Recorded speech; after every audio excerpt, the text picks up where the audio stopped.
आज आंचलिक वरिष्ठ नागरिक मंच बइंडार एक विशेष उत्सव स्थानीय कल्याण मंडप रे मंचर सभापति सनातन साहू अध्यक्षतार अनुष्ठित होता। यह उत्सव में हंडपा थाना अधिकारी श्रीजुक्त राजेश कुमार शतपथी, सम्मानित अतिथि रूप में बइंडा फांडी अधिकारी तपन कुमार राय, श्रीजुक्त गुणनिधि प्रधान, श्रीजुक्त कैलाश चंद्र प्रधान, श्रीजुक्त विजय चंद्र त्रिपाठी, श्रीजुक्त भगवान प्रधान, मंचर संपादक श्रीजुक्त सुकांत कुमार रणा जोग देथिले। वरिष्ठ नागरिक भाव में सरकार प्रदत्त मौलिक अधिकार को उपभोग करने सहित स्नेह सौहार्दपूर्ण वातावरण सृष्टि कर चिंतामुक्त भाव में हस खुशी जीवन धारण करने को अतिथि माने परामर्श देथिले। मुख्य अतिथि श्री शतपथी सरकारी रेजिस्ट्रेशन प्रमाणपत्र और मंचर लोगो को आनुष्ठानिक भाव में उन्मोचन करथिले। संपादक श्री रणा मंच गठन समय आरंभ कर एपर्यंत नैथिबा विभिन्न उन्नतिमूलक कार्यक्रम विवरणी संक्षेप पाठ करथिले।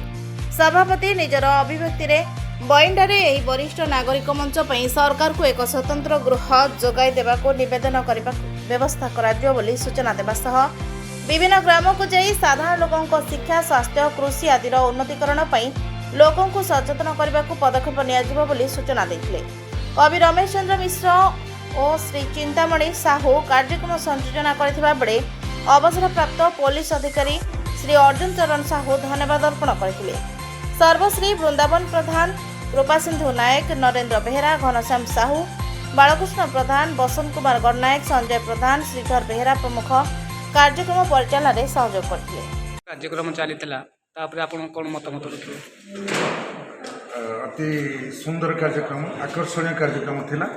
आंचलिक वरिष्ठ नागरिक मंच बइंडा आज आम रेजिस्ट्रेशन पर गोटे रेजिस्ट्रेशन इनागुरेट हबार था। तेणु यहाँ गोटे इनागुराल फंक्शन रे आम समस्त एकत्रित होइतिलु। समस्त वरिष्ठ नागरिक मंच प्राय पाखापाखि 100% लोक आम वरिष्ठ नागरिक भाई मैंने उपस्थित थिले।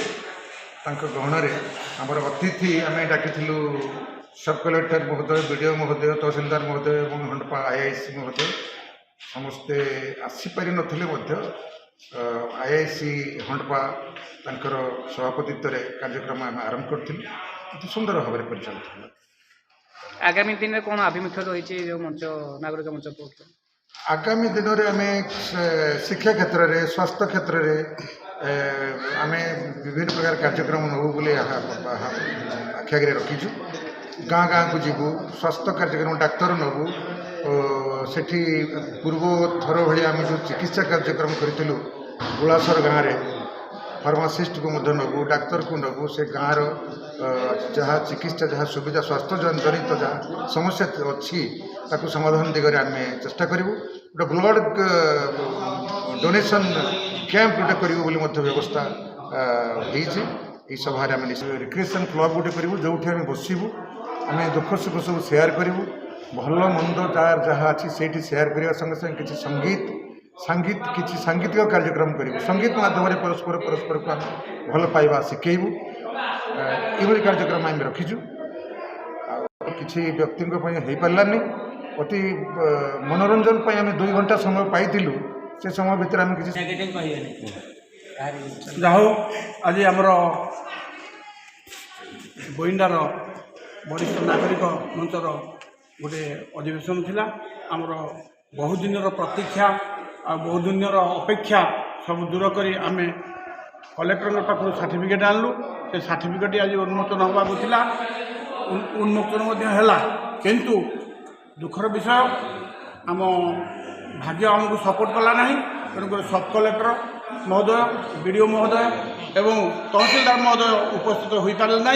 आमर हंडपा आईआईसी महोदय को आम मुख्य अतिथि रूपे पाई आम माध्यम आमर आज सर्टिफिकेट उन्मोचन कलु। किंतु भगवान के पाखे मुझे प्रार्थना करुँची आमर ये जो वरिष्ठ नागरिक मंच जो 109 जन सदस्य अच्छा भगवान तांको दीर्घायु करंतु एवं निरोगी करंतु। आमर मुख्य अभियान रहिबो जे जो निष्पेषित आउ दलित बा मर्माहत होई पड़छन्ति जो बाप माँ माने दुख कष्ट कालातिपात कर निज निज पिला उच्च शिक्षित करी ଦୂର ଦୂରାନ୍ତରେ ପିଲାମାନେ ରହୁଛନ୍ତି ବାପା ମାଆଙ୍କୁ ପଚାରୁନାହାନ୍ତି ଏବଂ ବାପା ମାଆଙ୍କର ଦୁଃଖ କଷ୍ଟରେ ଆଜି ଛିଡ଼ା ହେଉନାହାନ୍ତି ସେମାନଙ୍କ ଉପରେ ଗୋଟେ ଦୃଢ଼ ପ୍ରତିକାର ବା ଦୃଢ଼ ପଦକ୍ଷେପ ନେବୁ ବୋଲିକି ଆମେ ସମସ୍ତେ ଶପଥ ନେଇଛୁ। ଷ୍ଟାର୍ଟ। ହଁ ଆଜି ଆଞ୍ଚଳିକ ବରିଷ୍ଠ ନାଗରିକ ମଞ୍ଚ ତରଫରୁ ଆଜି ଉନ୍ମୋଚନ ହେଲା ଆମର ଯେଉଁ symbol. Bureau report Harshika media.